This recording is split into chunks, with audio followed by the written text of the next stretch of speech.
由台湾文创多元发展协会主办的国际文创杯国际技能比赛，今年迈入第8届。这届比赛项目包含美容、美发以及美甲创意、新娘捧花等抢霸奖项目。参赛者为国中到大专院校社会团体等无同年龄层拢有，甚至还有国外选手嘛特别来参加。It's an honor to join this Cultural and Creativity Cup. I want to better my photography skills, and I hope to one day be able to record films and maybe even movies.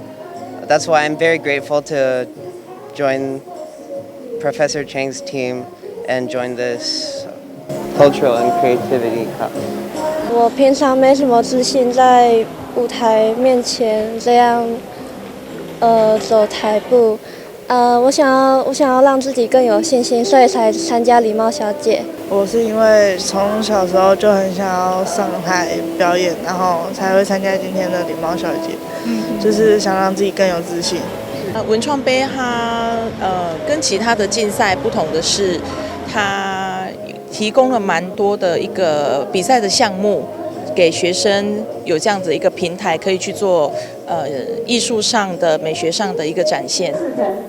创会会长吴明龙嘛真无简单，本身也是创意发明歌手，历经参加马来西亚国际发明展、甲高雄国际发明设计展，嘛拢得到金牌荣誉。一个是香枣树，一个是灵芝，一个是我的比赛的一些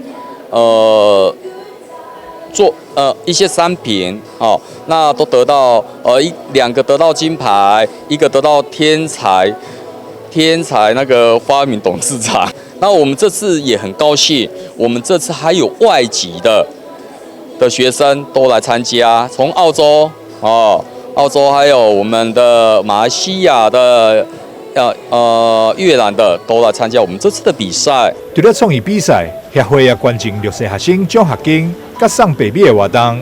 今年总共捐出5万块，甲1256公斤的白米，将要送予3个社会团体以及中民国中、银海中学等5间学校，希望借此达到抛砖引玉的效果，号召更多人投入公益，展现爱心甲服务大众的精神。台南新闻张秀伟采访报道。